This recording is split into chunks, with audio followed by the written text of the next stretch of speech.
Okay, so everyone, welcome to the Organic Compliance and Certification Training. This is the final of a three-part series of regulatory compliance trainings for food hubs. I'm Alicia Badorf, and I coordinate the California Food Hub Network.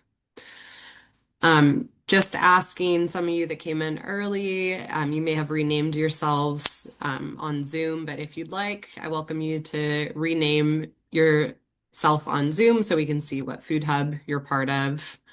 And also feel free to drop your name and food hub name and location in the chat. This training is going to be from 12 to 1:30. I'm recording the training, but I will stop recording after McKenna's presentation and before the Q&A so you can be frank in the questions that you ask. I'm going to do a quick intro and then pass it off to McKenna to lead the training. And at the end of the training, I'll invite you to complete an evaluation so we can track our impact. And this whole series has been supported by the Southwest Regional Food Business Center, which supports resilient, diverse, and competitive local and regional food systems. Can you skip to the next slide? Thanks, McKenna. The California Food Hub Network is a program of the Sustainable Agriculture Research and Education Program, which is part of the University of California. SARUP is a statewide program of UC Agriculture and Natural Resources. Our work across the food supply chain supports agriculture and food systems that are economically viable, conserve natural resources and biodiversity, and enhance the quality of life and equity in the state's urban, rural, and tribal communities. And next slide. The California Food Hub Network is a learning network to coordinate technical assistance, collaborative learning, and information sharing for and among food hubs in California. You can view a map of food hubs across California on our website. And if your food hub isn't up there yet, I'll share a link so you can add your food hub. Right, so we also operate a listserv under the California Food Hub Network. The listserv is used to share upcoming events, funding opportunities, and the exchange of best practices between food hub operators. The list includes California Food Hub operators and organizations that support food hubs with technical assistance and market access. You can request to join the listserv using the QR code, and I'll also share a link in the chat. And one little PSA, please don't be shy about using the listserv. If you have any operational questions or want to know about best practices or recommendations, you can contact everyone on the listserv using the email address on this slide. Some of the topics that have come up include recommendations for fleet management software, food hub focused podcasts, models for processing facilities, organizational PTO policies, and more. There is a wealth of knowledge from the folks that are subscribed to the listserv. And then the next slide.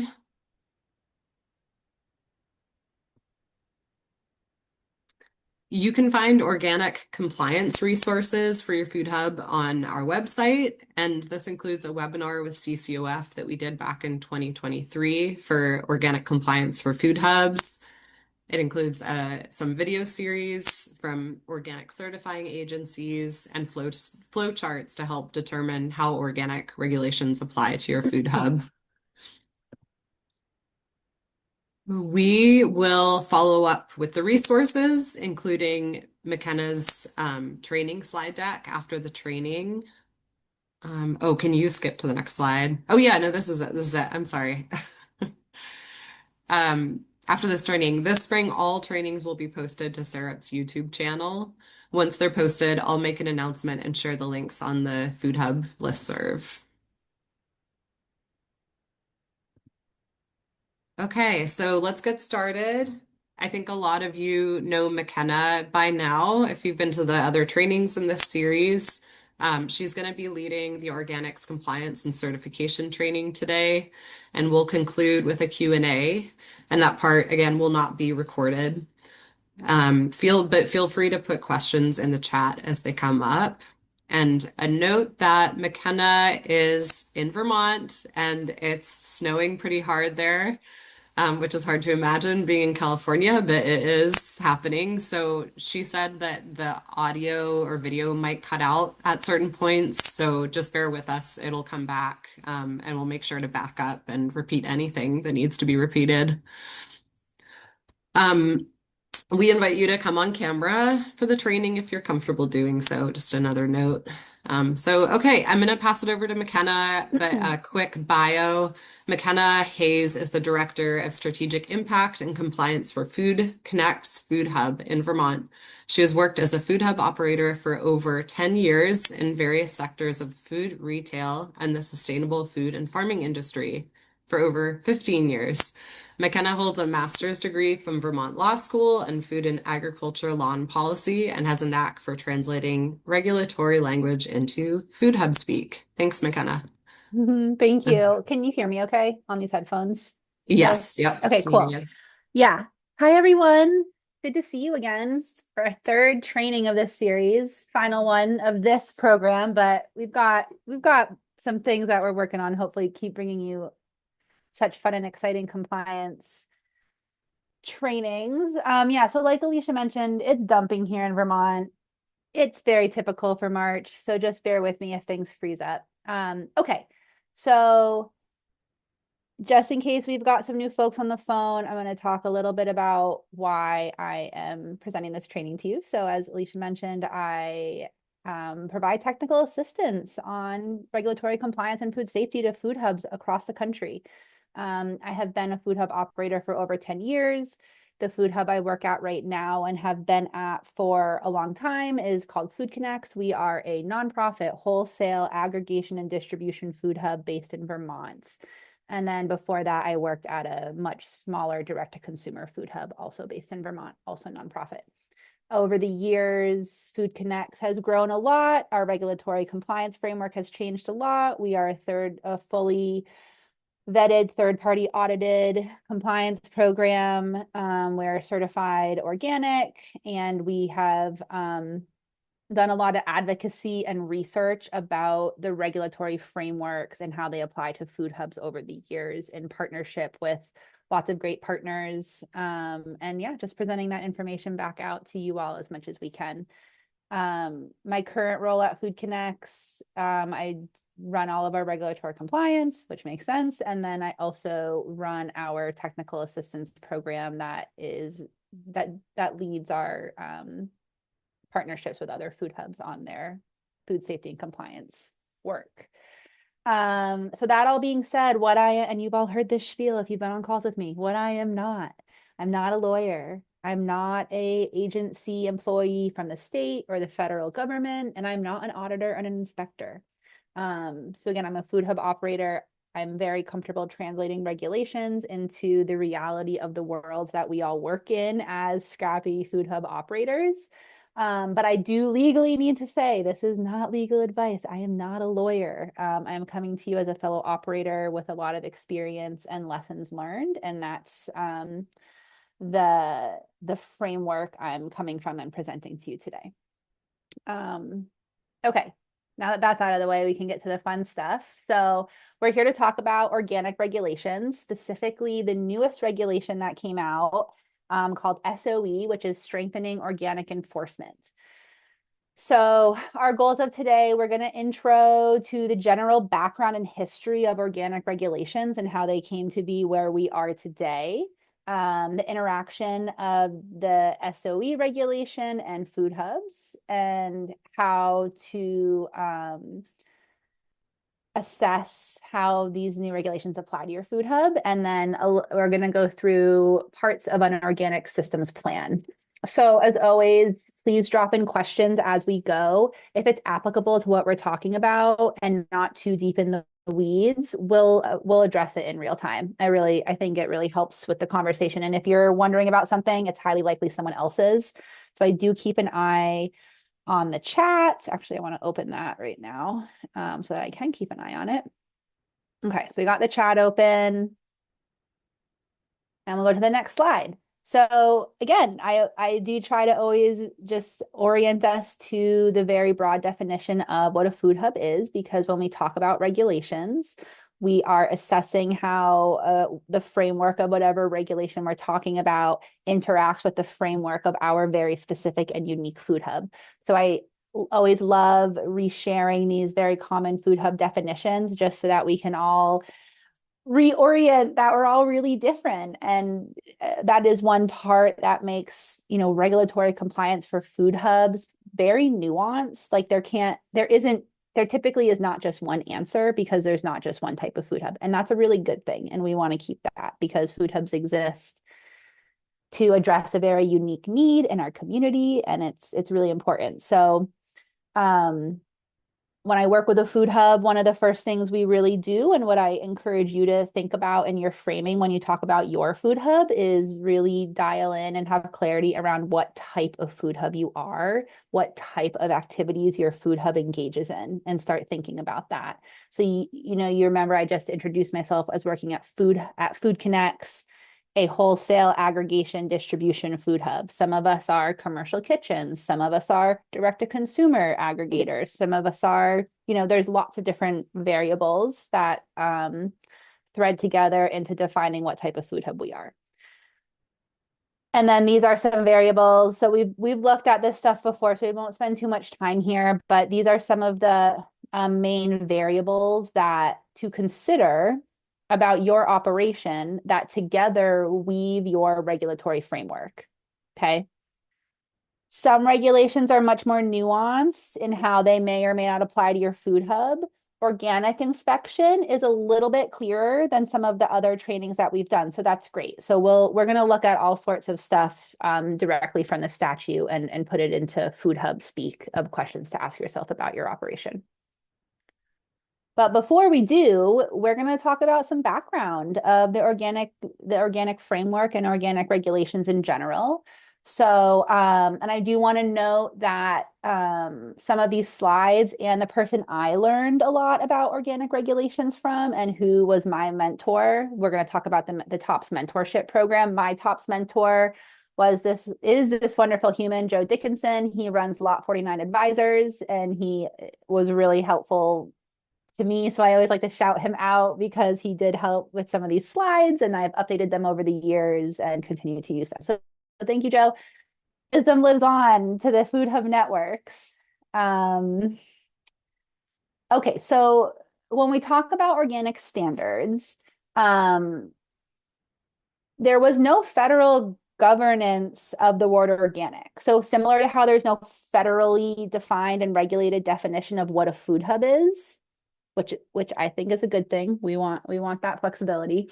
There was no definition of organic, and there were voluntary standards, and some of the players who are still very largely involved in organics today, CCOF, which we're going to talk about a little bit later, that's based in California, Oregon TILF, the Northeast Organic Farming Association, had their own voluntary organic standards in place, but it was not mandatory, and nothing was federally regulated or inspected.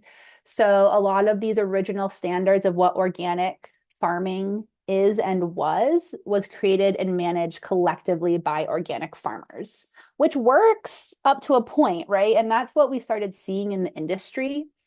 And it was really propelled by this thing called the Alar scare. So in 1989, there was a report published about pesticides in kids' food, and you can Google this. It was like a huge transition moment in food systems and knowledge about pesticides, and especially in propelling the organic movement to be like really front and center to a consumer's perspective. So this Alar scare, a pesticide, and specifically on how it was used with an apple. So you can see there's this like skull on the apple here in the background. Like really, yeah, A is for apple with a big skull on it. So you're a parent, you're getting this news inundated with this. And it was a big, big story in the media at the time. And one of the ways consumers were trying to avoid Alar was by transitioning to all organic organically grown produce, right? So the demand for organic skyrocketed. Like it really picked up. It became much less niche of a market to be buying organic produce. But of course, there was no definition of that, what that was. There was no regulation, and there was a lot of fraud. So there was a lot of produce being grown, not maintaining these organic standards, and a lot of fraudulent practices and selling organic product that was not actually organic. So as that continued and grew, all the true organic farmers and organizations supporting them really got involved and started advocating for some system regulation on a federal level of what organic can be and how you can become certified organic, which led us to the Organic Food Production Act in 1990, which is the original US regulation, and organic regulations are through the USDA. So this basically said, hey, we're putting this regulation out. The USDA will establish a set of consistent standards to protect consumers and eradicate fraud. So that's what the USDA was given the authority to regulate within that language, and then they developed what that regulation looked like. And it took a while. So remember in a previous training, we talked a little bit about like the timeline when we talked about FSMA, the long timeline of a regulation actually rolling out and being implemented between when Congress says, hey, do this thing, and then it actually getting rolled out through the agencies. And so that's no different with this. So the national OG standards are the regulations that were passed. So that's this. So this was passed in 1990. And then it took until around 2001 where the national standards were introduced and implemented across industry. And so these buckets here on the slide are some of the main buckets that were defined as how the USDA was standardizing organic regulations and how that applied to a lot of different types of industries. And basically, really broad strokes, it was saying if you are using the word organic, then these are the things you need to do to be able to use that word. And we all know there's a lot of growers out there that we work with that are using all these practices and don't call themselves organic because they don't have that seal, right? So there's like a little edge around this now as it being over-regulated and over-lobbied and things like that. So we're not going to go too deep into that wormhole, but I know that there's a lot of conversation happening around a lot like that. So I just wanted to name that. And then we're going to, continue learning about the regulation, even knowing that there is an edge around that with, I'm sure, some of the growers that we're working with and perhaps within some of our own conversations. So one of the main things that impacts us as food hubs that is an interesting bit of history is that when these original regulations were rolled out, it was a big rollout. It was a big deal. It was a big, broad area to regulate and systematize. Oh, sorry, I see something in the chat. That's just me. Thanks. You can ignore it. Thank you. I appreciate that. And so when this first came out, there were a couple exemptions that were in the regulation, right? So retailers were exempt along with most distributors and brokers. So the original regulation exempted many distributors and brokers. Okay, so remember that because that's coming back around to us as we get further into this training. And so even though retailers weren't necessarily required to become certified, a lot did because they wanted that consumer trust, they wanted that organic stamp, and same with our growers. So for retailers and growers, it is a voluntary program, right? Like you choose, you're like, I want to be organic certified. I'm going to do all these things. I get this seal and I can charge a higher market price for my organic product. And then, so as this became more and more mainstream, we have this list here of some of the main retailers that did become certified when this rolled out. And so there is a lot of uh, back and forth about why distributors and retailers were exempted from being certified in this original regulation.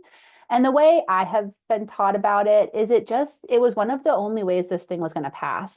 This came out in the 90s.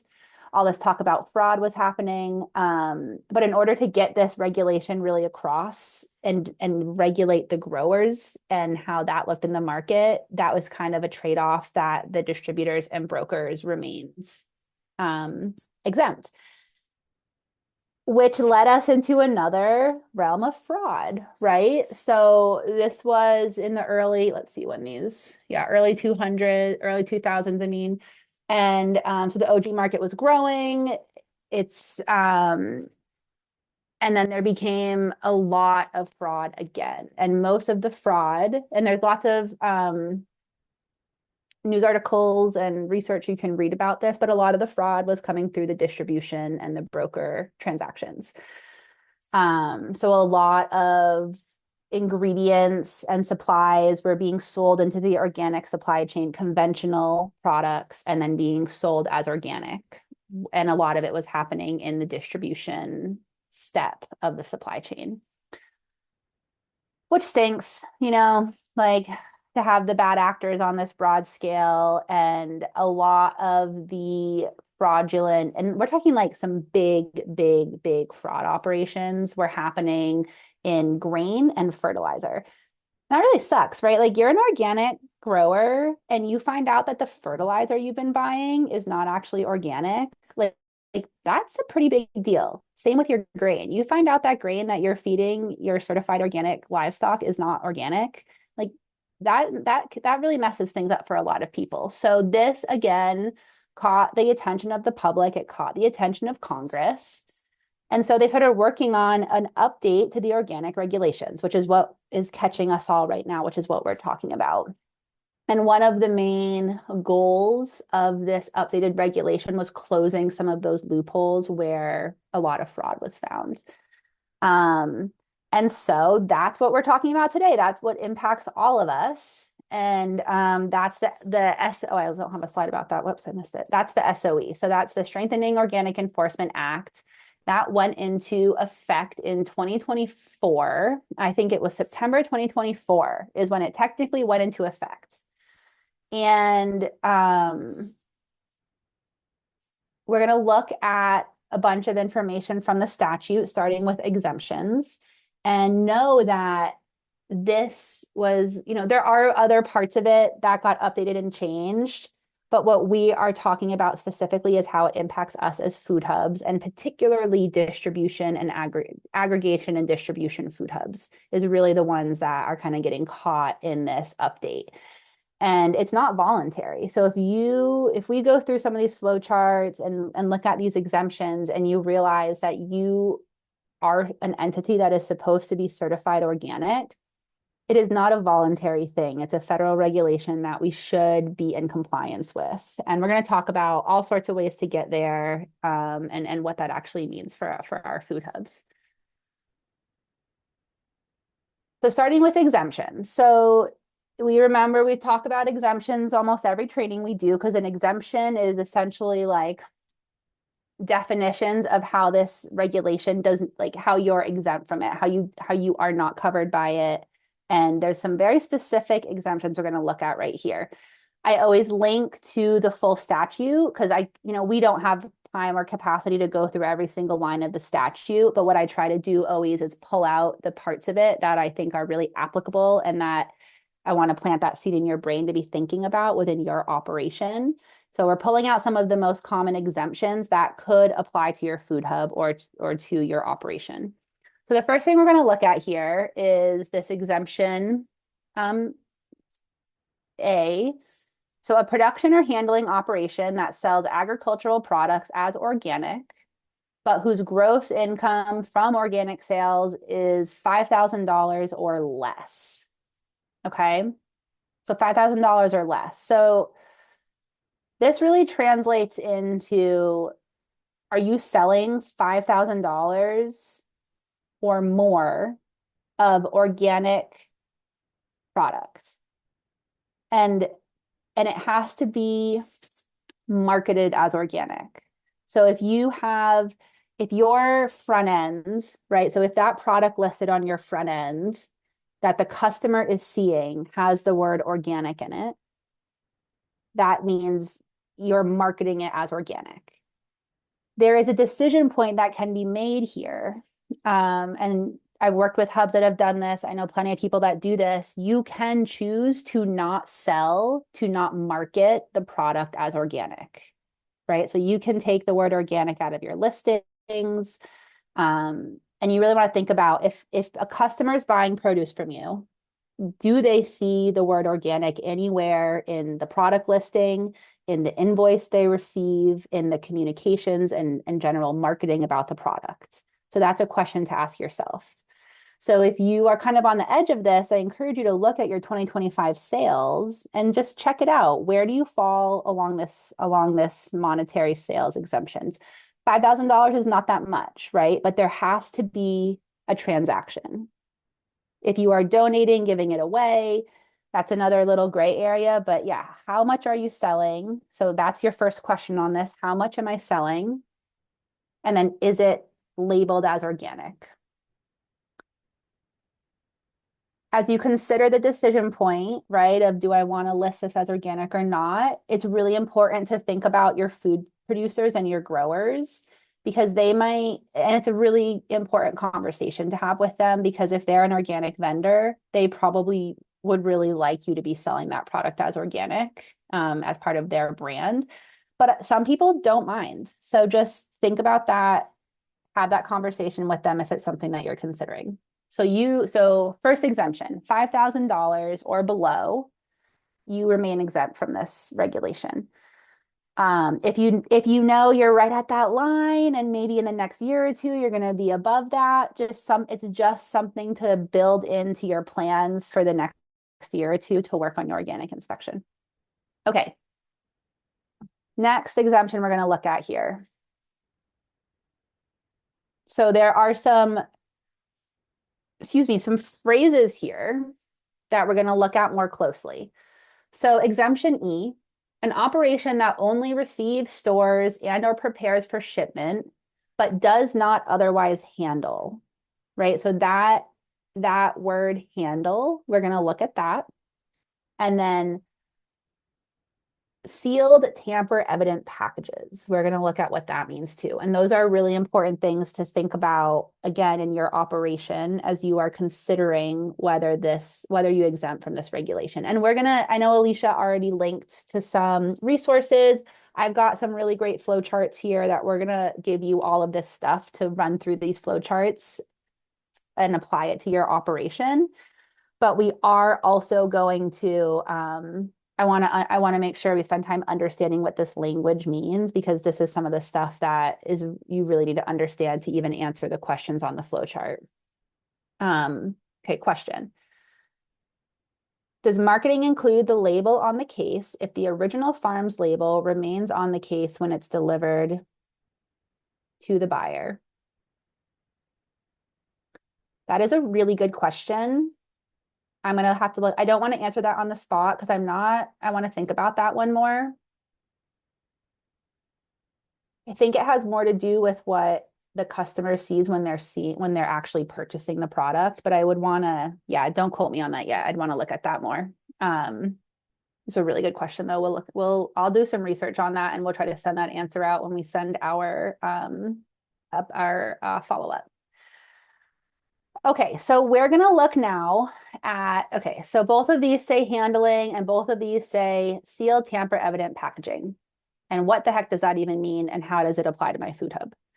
So exemption E, this is just another scale out of exemption E. And then, so for handling, this is another thing that SOE really expanded upon what it means to handle product. And it's very broad. So it means to sell, process, package agricultural products, including but not limited to trading, facilitating sale, blah, blah, blah, blah, blah, blah. And then where it really comes into play for us is this last part, combining, aggregating, culling, conditioning, treating, packing, containerizing, repacking, labeling, storing, receiving, or loading. So these four words, aggregating, storing, receiving, or loading, really cover a lot of things that is very common for a food hub, a distribution and aggregation food hub to engage in. So the way this really translates, like to boil it down, is are you moving fully wrapped pallets or are you handling the product further? So are you, if your hub is bringing in a fully wrapped pallet and sending out a fully wrapped pallet, there's some gray area and this exemption might apply to you. That's not that common for many of our small and medium-sized hubs, right? Most of us are bringing in product where we're taking stuff by the case off of that pallet and we're putting it onto another pallet and we're mixing it in with other product that's then going out to deliver to our customers.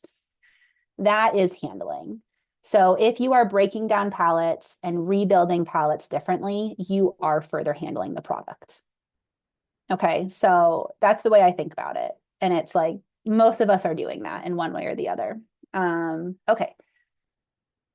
So fully wrap, so handling, AKA, are you handling cases? Are you moving cases around? If the answer to that is yes, and the answer to are you selling over $5,000 or more is yes, then it's highly likely that you do fall under this new SOE regulation. And we'll be thinking about what comes next. How are you going to start working on your organic inspection?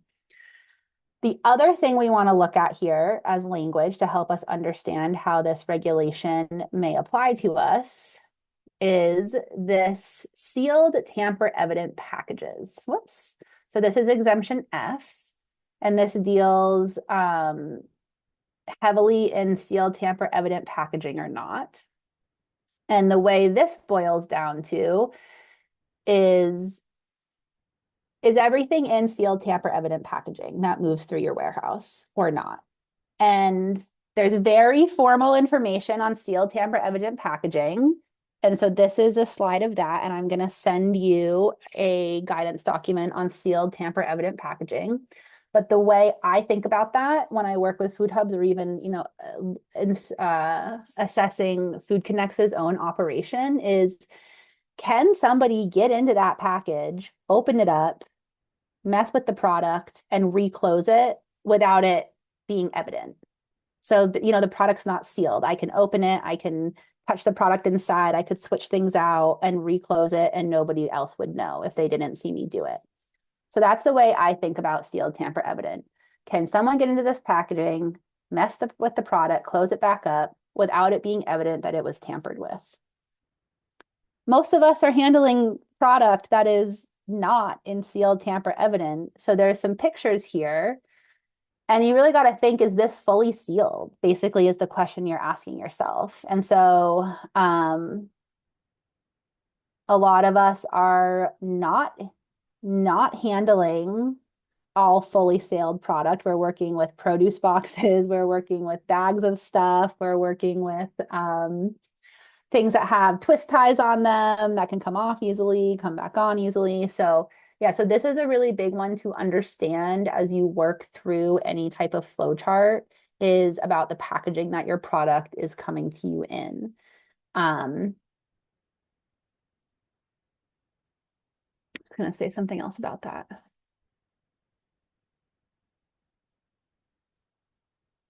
Oh, I know what I was going to say. So this is another decision point for you. And I have heard some food hubs working on this with their food producers. So some people have the reaction that, okay, well, I'm just going to change all the packaging. Like, I don't want to get certified organic. So I'm going to ask all of my growers to start packaging in STE, sealed tamper evident packaging. And that totally might be something your vendors and food producers are happy to do.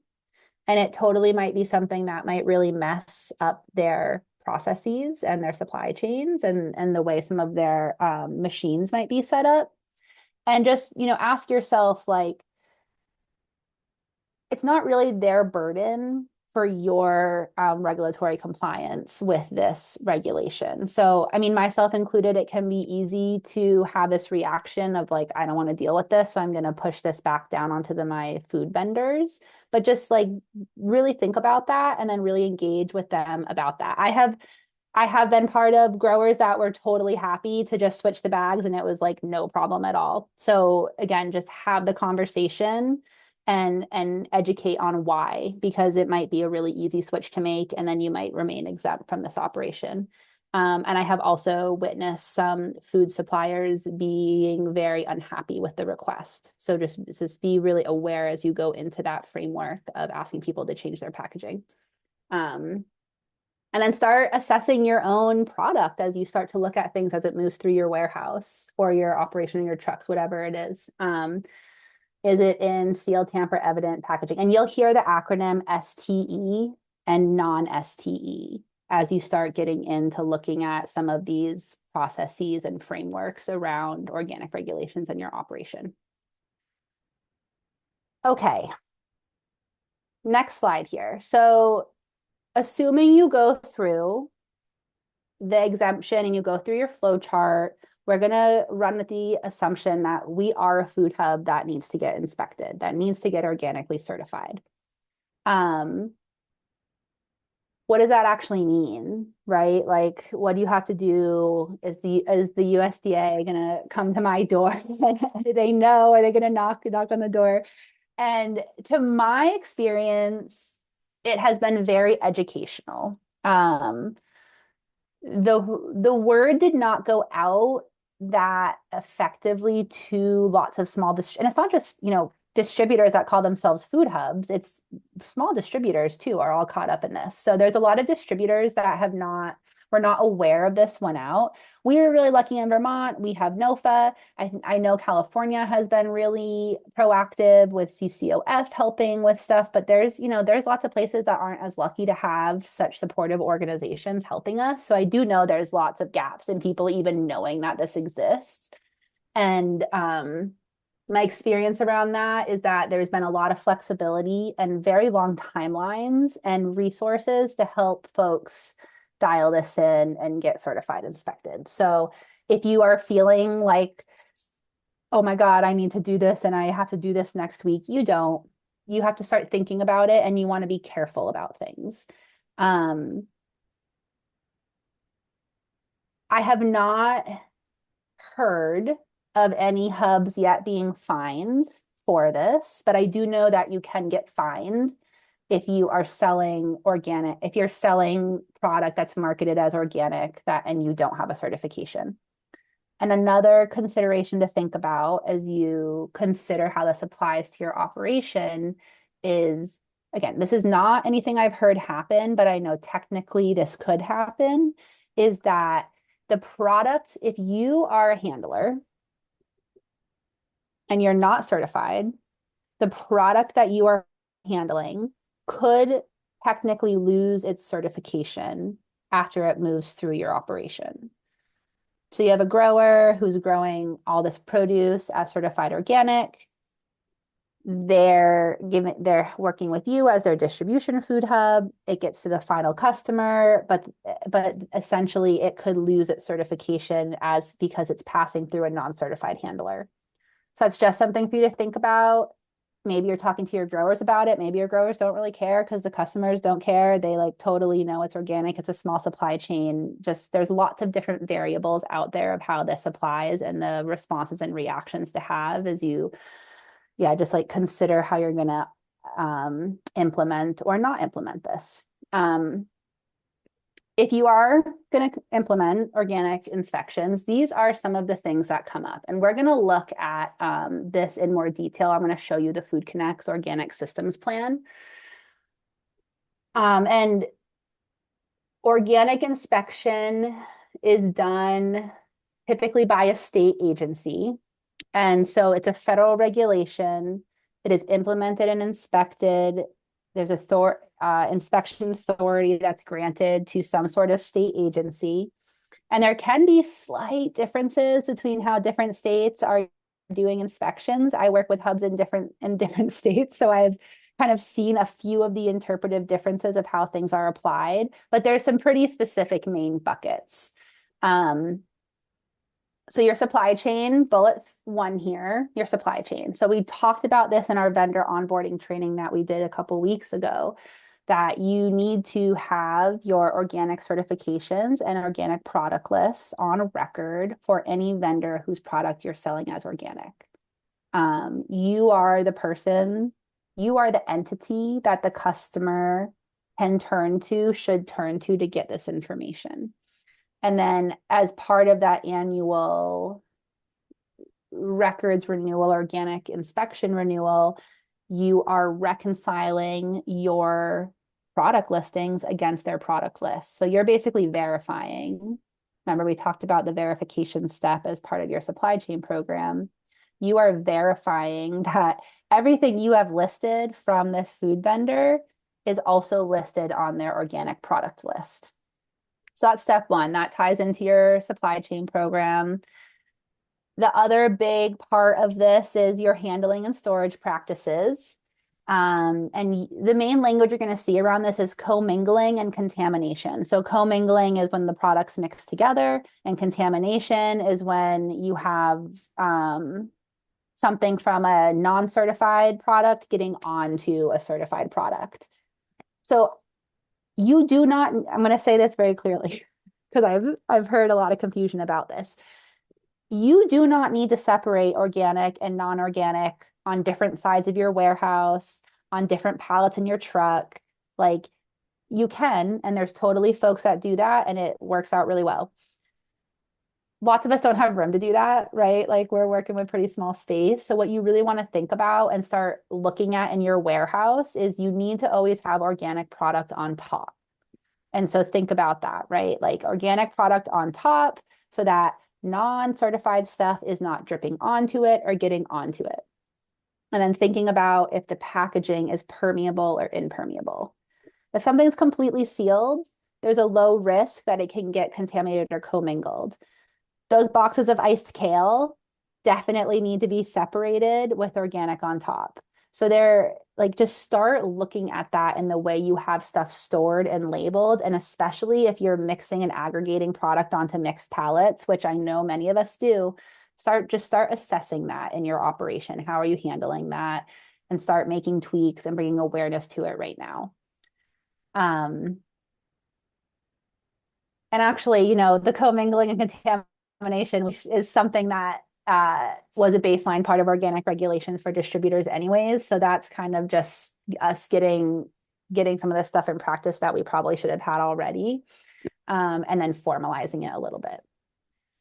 So this other thing here is having sufficient data to demonstrate traceability and support a mass balance audit. So this all ties into your traceability and receiving records. And a mass balance audit, your inspector will do one. And it basically is a deep dive into your records to ensure that your numbers match. Product in matches product out. And this ties back to the fraudulent practices. They're going to pick a date range. They're going to pick an item or a SKU, and they're going to say, okay, I need to see all your incoming units of certified organic green carrots from Farmer John's farm between this date range. And then they're going to pick an outgoing date range for the same product, and those numbers need to match. And so that is essentially checking your, in and out match to assess for fraud within the supply chain. So that's another thing to start assessing in your systems. Can you do this right now? Does your traceability match up? Are your product listings matched up so that you have this clean data so that you can show incoming is going to match outgoing within a certain date range? And then just start looking at that. Some platforms have a lot more ability to set up, like, we're all using different web platforms. Some have much more ability to make these very unique save searches. So I know at Food Connects we built a mass balance save search. So we were able to put tie all the threads of how data moves through our backend system and build a save search out to match an organic inspection. So we practice it before our audit, and it's just something that ties right into our receiving records and our lot numbers, which is a whole part of traceability and recall systems and things like that, which I hope we can do a training on that sometime soon, because that's another really fun, I mean, I think it's fun, another fun topic to get into. But without going too deep down the wormhole of lot numbers and traceability, you want to think about your mass balance audit as product in, matching product out. And the inspectors are so open to all the different ways of seeing that information. Of course, they love like a clean report that can do it, but they're going to sit there and look at any type of records you need to look at. Like their work, and this is not unique to just a distributor. Like anyone who's certified is going to be doing a mass balance audit. Yeah, I know. We can have that training next. um, yeah, I do a lot of work with food hubs on our recall plans and lot numbers and helping them get that set up in whatever system they're using and things like that. So love to talk more about that if you want to talk more. But in terms of how that applies to organic inspections, it is a very big part and a very specific part of the inspection is assuring the traceability of the supply chain. That was their fix. That was their corrective action for how much fraud was found when they were inspecting for that. And then this is an annual inspection. So you're going to have an organic inspector. You do this annually, and you maintain your certification that way.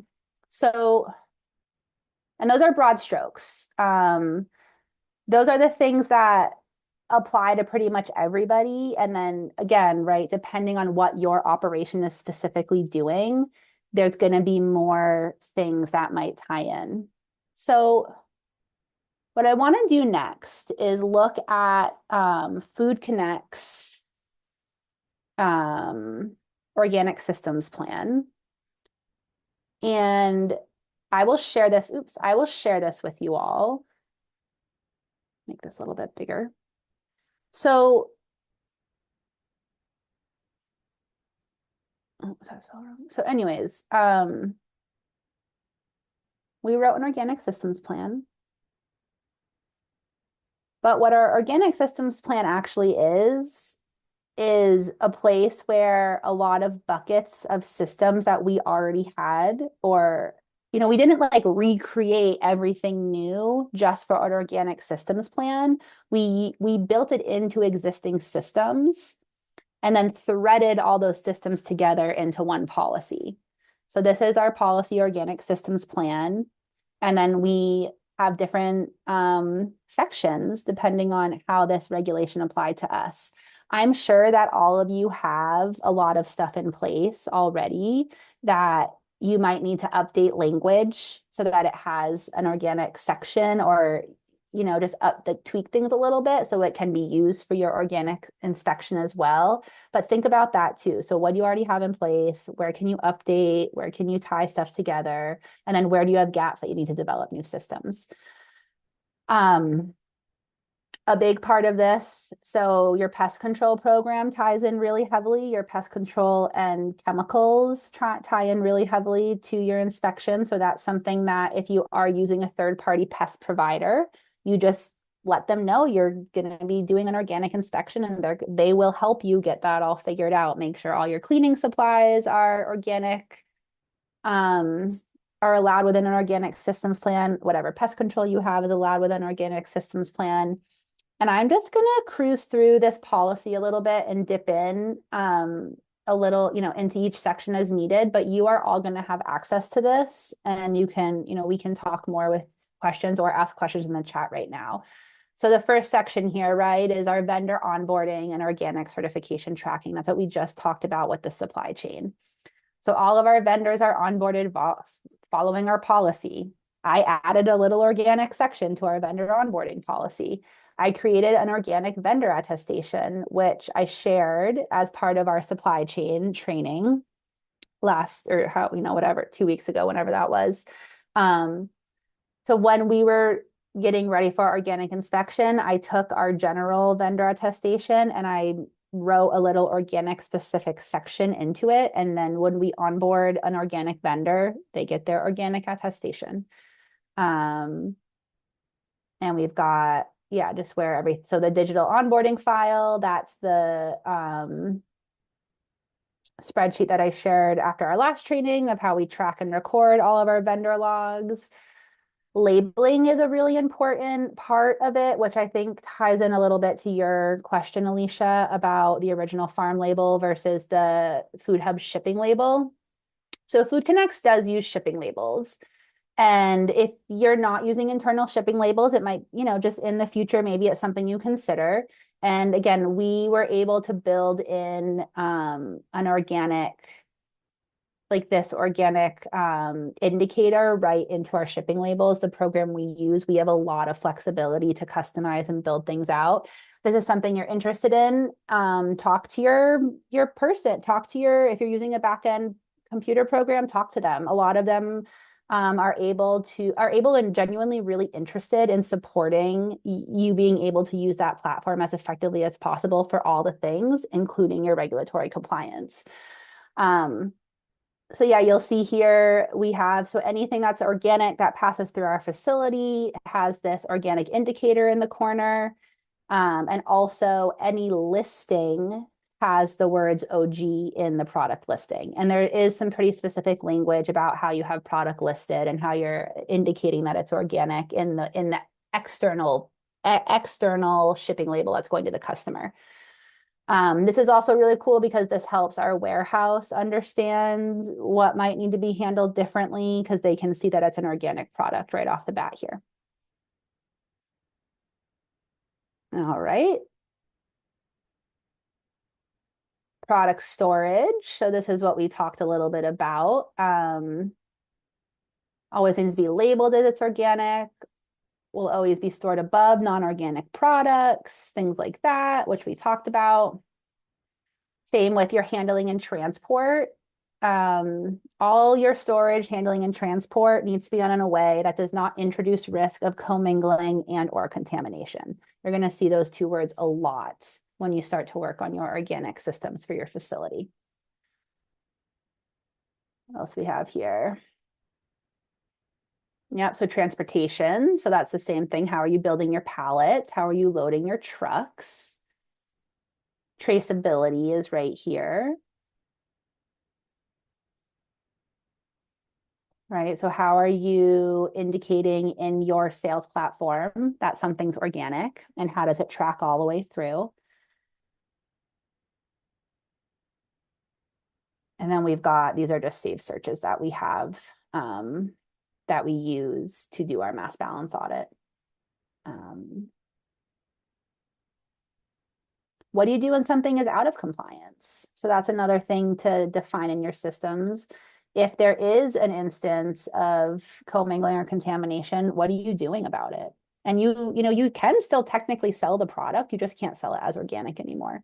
So that's something to think about as like, the tail end of all of your policies and SOPs, right? Is like what happens when we're out of compliance with our own program. So that's always something you define and think about. And that's part of the regulation as well. So pest control, like we talked about, is a pretty big part of this. We work with a third party, like I mentioned, and as part of our annual systems with them, they sign an organic attestation and work with us just to double check everything before the inspection. And then, of course, your sanitation protocol. So what are your cleaning and sanitizing systems in your facility? And then what they're really looking at is what are you using for cleaning chemicals? So anything you're using in an organic facility has to be acceptable to an organic inspection. And then we have language in here about how we actually go about doing our organic inspections. Yeah. And these are our monitoring steps. There is a training quiz that goes out to our staff about organic systems, and that would be something you would develop as part of this. You can do that lots of different ways. You can do so much with Google Forms for training quizzes. And then our corrective actions of what happens. And yeah, so that's our OSP, our organic systems plan. Again, you're going to have all this to peruse at your own pleasure. I'm going to go back to the slide. Does anyone have questions on the organic systems plan before I switch back to the other screen? Okay. Let's go back here. Oh, McKenna, I just want to jump in Oh, yeah. and share that we will be sharing these slides after the Yes, training. always. Um, Oops. and are you open to sharing your organic systems plan with the group? Oh, for sure. Yeah. Sorry if I Okay. didn't, I thought I said that earlier, but I You definitely probably will. did. Yeah. Okay. No, you can have Okay. it. You can have it. Have it all. Thanks. Yeah. Um, yeah. So back to our lovely PowerPoint here. Um, so this is the broad line certification requirement. So the rule went into effect on March 19th, 2024. It was not really enforced prior to September 19th, 2024. So we're pretty far beyond that right now. So folks are, again, like I was saying, I think there's definitely some flexibility and education around understanding that how and if this affects you, and then support in actually implementing. And we're going to look at some of that stuff for California specific in a couple slides here. And we talked a little bit about this. So these are the risks of not doing it, right? So you have this information and you are the ones who's going to choose what to do next with it. So like we talked about, there's supply chain interruption. Actually, I didn't talk about this one, but there is a risk of losing parts of the supply chain. So we do freight for some larger customers. We have retailers that are the same way. We are requiring our food vendors to provide their organic certifications to us. We have customers that are now requiring us to provide our organic certification to them. And if we can't provide that, they have, in the early days, it was helpful to us to have that nudge actually from some of our customers. We were like, oh, well, we really don't want to lose these customers, so we need to go really get on this. So you can have a supply chain interruption as more and more buyers and certified growers become aware that this middle distribution, this middle of the supply chain step does require certification. You could have buyers and growers choosing to go with a certified distributor if you choose to not go with your certification. And then, like we talked about, products that are handled in an uncertified facility legally stops being certified organic. And then there can be USDA and state enforcement and fines. I have not heard of that happening yet, but it's totally something that could happen. I would be very surprised if it's something that happened on your first infraction. Typically, it's pretty educational and often given a window to get some stuff in order before you're into the realm of fines.